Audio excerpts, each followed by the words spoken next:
Hey hello everyone, welcome to Telugu algo traders. Friends, ఇది very important video అండి. ఎవరైతే ఆప్షన్స్లో ట్రేడ్ చేస్తున్నారో వాళ్ళకి ఈ వీడియో చాలా యూజ్ అవుతుందండి. ఎందుకంటే సెబీ వాళ్ళు రీసెంట్గా కన్సల్టేషన్ పేపర్ రిలీజ్ చేశారండి. ఓకే, ఈ ఆప్షన్స్లో వాల్యూమ్స్ ఎక్కువై చాలామంది డబ్బులు పోగొట్టుకుంటున్నారని వాళ్ళు ఒక 7 to 8 రూల్స్ తోటి ఒక కన్సల్టేషన్ పేపర్ రిలీజ్ చేశారండి.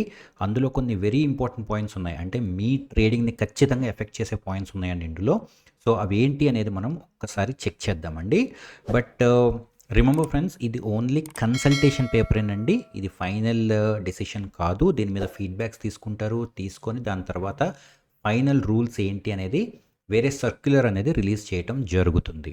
ఓకే, బట్ మనం ఇది ఒకసారి డిస్కస్ చేసుకుందామండి. 7-8 పాయింట్స్ డీటెయిల్డ్గా డిస్కస్ చేసుకోబోయే ముందు, ఇన్ కేస్ మీరు ఒకవేళ సబ్స్క్రైబ్ అవ్వకపోతే తెలుసు కదండి, సబ్స్క్రైబ్ అవ్వండి, బెల్ ఐకాన్ మీద క్లిక్ చేయండి. ఇలాంటి లేటెస్ట్ న్యూస్ అన్ని మీ ముందుకు తీసుకొచ్చి ఈచ్ అండ్ ఎవ్రీ పాయింట్ గురించి డిస్కస్ చేస్తామండి మనం, సో దట్ మీకు అర్థమవుతుంది మీరు ఏం చేయాలి ట్రేడింగ్లో అనేది. ఓకే, సో ఫస్ట్ పాయింట్ ఏంటంటే, ఈ ఆప్షన్స్ స్ట్రైక్స్ ఏవైతే ఉంటాయో, మనకి చాలా స్ట్రైక్స్ ఉంటాయండి ఈరోజు. ఈవెన్ మీరు నిఫ్టీ కనుక తీసుకుంటే మనకి 50-50 గ్యాప్లో ఆల్మోస్ట్ మనకి ఒక 3000-4000 పాయింట్స్ వరకు కూడా పైన కింద అనేది మనకి స్ట్రైక్స్ ఉంటాయండి. ఇందులో ఫస్ట్ చేంజ్ ఏం చెప్తున్నారంటే, uniformly distributed 4% around the index price. Okay, so మనకి 50 వైడ్ ఉంటుంది కదండి నిఫ్టీ, జనరల్గా 50-50 డిఫరెన్స్లో మనకు స్ట్రైక్ ప్రైస్ ఉంటుంది కదండి. సో వాళ్ళు ఏం చెప్తున్నారంటే, ఓన్లీ 4%, అంటే 400 వరకు మాత్రమే అది డిస్ట్రిబ్యూట్ అవ్వాలి. అంటే ఎట్లా అంటే 8 స్ట్రైక్స్ అండి. ఓకే, 50-50 వైడ్ స్ట్రైక్స్ 8 స్ట్రైక్స్ ఉంటాయండి. దాని తర్వాత నుంచి సెకండ్ రూల్ అందులో ఏం చెప్పారంటే, మ్యాక్సిమం 50 స్ట్రైక్స్ ఉండొచ్చు అంటున్నారు. అంటే మనకి 50-50 వైడ్లో 8 స్ట్రైక్స్ ఉంటాయి, అండ్ మ్యాక్సిమం కూడా 50 స్ట్రైక్స్ ఉండాలి. కాబట్టి ఇంకొక 42 స్ట్రైక్స్ ఏమవుతుందంటే 100 విత్లో ఉంటుందండి. ఓకే, సో ఎవరైతే ఇప్పుడు డీప్ ఓటీఎమ్స్లో ట్రేడ్ చేస్తున్నారో వాళ్ళకి అన్ని 50 స్ట్రైక్స్ దొరకవండి, 100 స్ట్రైక్స్ ఉంటాయి. ఓకే, అంటే ఇమీడియట్గా 50-50 ఉంటే దాని తర్వాత అంతా 100 స్ట్రైక్స్ ఉంటాయి. సో అదొక చేంజ్ అండి. అండ్ సెకండ్ ఏంటంటే, ఆప్షన్ ప్రీమియం ఫర్ బయ్యర్స్. ఇది చాలామందికి ఎఫెక్ట్ అవ్వదండి. ఎందుకంటే వీళ్ళు ఏం చెప్తున్నారంటే, ఎవరైతే ఆప్షన్ బయ్యర్స్ ఉంటారో ఆ బయ్యర్స్ ఫుల్ ప్రీమియం పే చేయాలి అని చెప్తున్నారండి. కరెంట్లీ కూడా చాలామంది బ్రోకర్స్ ఫుల్ ప్రీమియమే తీసుకుంటున్నారు. ఎక్కడో కొంతమంది ఏం చేస్తారంటే, కొలేటరల్ తీసుకుంటే కనుక, మీరు ఫర్ ఎగ్జాంపుల్ షేర్స్ ఉన్నాయి, దాన్ని ప్లెడ్జ్ చేశారు, తీసుకొని కొలేటరల్ తీసుకున్నారు. అప్పుడు బ్రోకర్స్ కొంతమంది ఏమంటారంటే, మీరు అమౌంట్ పెట్టక్కర్లేదు, ఆల్రెడీ మీ అమౌంట్ మా దగ్గర ఉంది, మీరు కొలేటరల్ తీసుకున్నారు కాబట్టి దాంతో ట్రేడ్ చేయొచ్చు అంటారండి. సెబీ వాళ్ళు ఏం చెప్తున్నారంటే, లేదు అట్లా కొలేటరల్స్ కుదరవు, కొలేటరల్ ఉన్నా కూడా ఫుల్ క్యాష్లోనే ఉండాలి అని చెప్తున్నారు. కానీ చాలామంది ట్రేడర్స్ ఆర్ చాలామంది బ్రోకర్స్ ఆల్రెడీ క్యాష్ యాక్సెప్ట్ చేస్తున్నారు, అండ్ ట్రేడర్స్ కూడా క్యాష్లోనే ట్రేడ్ చేస్తున్నారు. సో ఇది పెద్ద ఎఫెక్ట్ అయ్యేది ఏం లేదండి బయ్యర్స్కి. అండ్ క్యాలెండర్ స్ప్రెడ్స్ ఎవరైతే చేస్తున్నారో వాళ్ళకైతే కంప్లీట్గా బెనిఫిట్ అనేది పోతుంది. ఓకే, ఫర్ ఎగ్జాంపుల్ ఈ మంత్ ఎక్స్పైరీది మీరు సెల్ చేసి నెక్స్ట్ మంత్ ఎక్స్పైరీది బై చేస్తే మీకు చాలా క్యాలెండర్ స్ప్రెడ్ అడ్వాంటేజ్ ఉంటుంది ఈరోజు. ఆ క్యాలెండర్ స్ప్రెడ్ అడ్వాంటేజ్ అయితే కంప్లీట్గా జీరో చేసేస్తున్నారండి. సో మీకు క్యాలెండర్ స్ప్రెడ్ అడ్వాంటేజ్ అయితే గోయింగ్ ఫార్వర్డ్ ఉండదు. అండ్ దెన్ ఫోర్త్ ఏంటంటే, intraday position limits.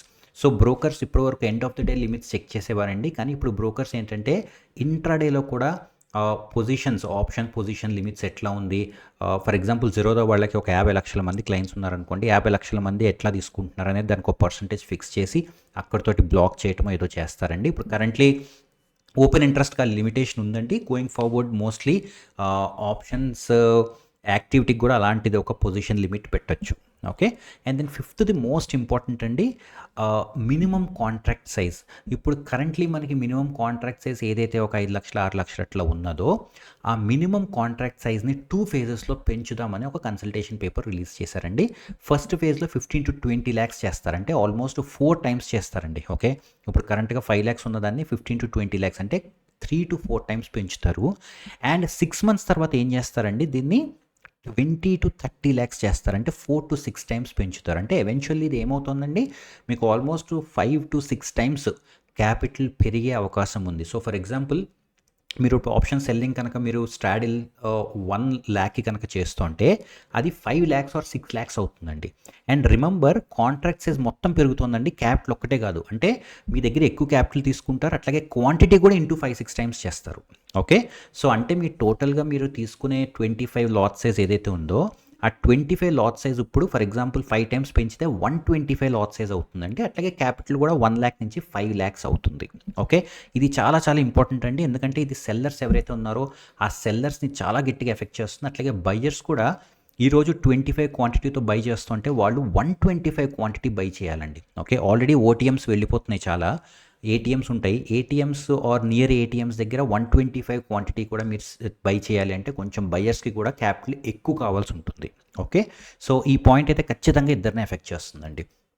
And then ఇది కూడా వీక్లీ ఇండెక్సెస్, ఒకటే వీక్లీ ఇండెక్స్ పెట్టాలి ఎక్స్చేంజ్ వాళ్ళు అని చెప్తున్నారండి. అంటే ఎన్ఎస్సి వాళ్ళకి ఒక వీక్లీ ఇండెక్స్ ఇస్తున్నారు, బీఎస్సీ వాళ్ళకి ఒక వీక్లీ ఇండెక్స్ ఇస్తున్నారండి. మోస్ట్లీ ఎన్ఎస్సి వాళ్ళు నిఫ్టీ కానీ బ్యాంక్ నిఫ్టీ కానీ చూస్ చేసుకోవచ్చు, అండ్ బీఎస్సీ వాళ్ళు సెన్సెక్స్ తీసుకోవచ్చు అండి. అండ్ రిమైనింగ్ అన్నీ కూడా మంత్లీ ఇండెక్స్కి మూవ్ చేయాలి. అంటే ఇంతకు ముందు మనకి ఎట్లయితే ఉండేదో ఒక 3-4 years బ్యాక్, అట్లాగా మళ్ళీ ఇప్పుడు మనకి ఓన్లీ ఒకటి మాత్రమే వీక్లీ ఇండెక్స్ ఉంటుంది, మిగతావన్నీ మంత్లీ ఇండెక్స్ ఉంటాయి. అండ్ దెన్ మార్జిన్స్ ఇంక్రీజ్, ఇది కూడా ఎఫెక్ట్ చేస్తుందండి. మార్జిన్స్ ఇంక్రీజ్ అంటే ఏంటంటే మీరు ఎక్స్పైరీకి వెళ్ళే కొద్దీ మీ మార్జిన్స్ ఎక్కువ అవుతాయండి. ఓకే, ఈరోజు కరెంట్లీ ఏమవుతుందండి, మీరు ఎక్స్పైరీ చేసినా లేకపోతే 3 days ముందు చేసినా 7 days ముందు చెప్పినా సేమ్ ఎక్స్పైరీస్ మీకు ఉన్నాయి. కానీ గోయింగ్ ఫార్వర్డ్ వీళ్ళు ఏం ప్రపోజ్ చేస్తున్నారంటే ఎస్పెషల్లీ ఎక్స్పైరీ రోజు ఆ ముందు రోజు మాత్రం క్యాపిటల్ పెంచుదామని అనుకుంటున్నారండి. ఎక్స్పైరీ రోజు అయితే 8% పెరుగుతుంది అప్రాక్సిమేట్లీ, అండ్ ఎక్స్పైరీ ముందు రోజు అయితే 3% పెరుగుతుందండి. అంటే ఫర్ ఎగ్జాంపుల్ ఈరోజు మీకు ఒక స్ట్రాడిల్ కనుక 1 lakh ఉంటే అది గోయింగ్ ఫార్వర్డ్ మీకు 1,03,000 అవుతుందండి 1 day బిఫోర్ ఎక్స్పైరీ, అండ్ 1,08,000 అవుతుందండి on the day of expiry. Okay, so ఇవి మనకున్న 7 points అండి. ఇందులో మోస్ట్లీ హిట్ అయ్యే పాయింట్ ఏదంటే 5th అండి, మినిమం కాంట్రాక్ట్ సైజ్. ఖచ్చితంగా ఇది బయ్యర్స్ని సెల్లర్స్ని హిట్ చేస్తుంది ఖచ్చితంగా. అండ్ దెన్ వీక్లీ ఇండెక్స్లు కూడా ఒకటే ఇండెక్స్ ఉండాలి, సో డైలీ ఇండెక్స్లు అనేది ఉండదు. అండ్ దెన్ నెక్స్ట్ది ఏంటంటే మార్జిన్స్ ఇంక్రీజ్, ఇది కూడా ఖచ్చితంగా కొంచెం ఇంక్రీజ్ చేస్తుంది. ఎందుకంటే మీ క్యాపిటల్ ఏమవుతుందండి, మీరు కనుక ఎక్స్పైరీ ట్రేడింగ్ చేస్తే 8% పెరుగుతుంది. 8% పెరుగుతుందంటే దానికి తగ్గ రిటర్న్స్ మీకు తగ్గుతాయి, రైట్? సో ఈ 3 points అనేది ఖచ్చితంగా అందరినీ ఆప్షన్ బయ్యర్స్ని కానీ సెల్లర్స్ని కానీ ఖచ్చితంగా ఎఫెక్ట్ చేస్తుందండి. అండ్ రిమైనింగ్ పాయింట్స్ ఎవరైతే స్పెసిఫిక్గా ట్రేడ్ చేస్తున్నారో ఫర్ ఎగ్జాంపుల్ క్యాలెండర్ స్ప్రెడ్స్ని, వాళ్ళకి మాత్రం ఇది ఎఫెక్ట్ అవుతుంది. సో ఇది friends consultation paper. As a said మీరు దీని మీద ఫీడ్బ్యాక్ ఇచ్చే ఆప్షన్ ఉందండి. వాళ్ళు సెబీ వాళ్ళు ఈమెయిల్ ఐడి రిలీజ్ చేశారు, సో మీరు కూడా ఈమెయిల్ పంపించండి, మీ ఫీడ్బ్యాక్ ఏంటో చెప్పండి. అందరి ఫీడ్బ్యాక్స్ తీసుకున్నాకే ఇది ఫైనల్ సర్క్యులర్ కింద చేంజ్ అవుతుంది. ఓకే, సో అదండి ఈరోజు వీడియో. దీని మీద మరిన్ని అప్డేట్స్ మనం రిలీజ్ చేద్దామండి వచ్చే రోజుల్లో. సో ఆ అప్డేట్స్ మీకు రావాలి అంటే ఈ ఛానల్కి సబ్స్క్రైబ్ అయ్యి బెల్ ఐకాన్ మీద క్లిక్ చేయడం మర్చిపోకండి. Thank you so much for watching and have a great day.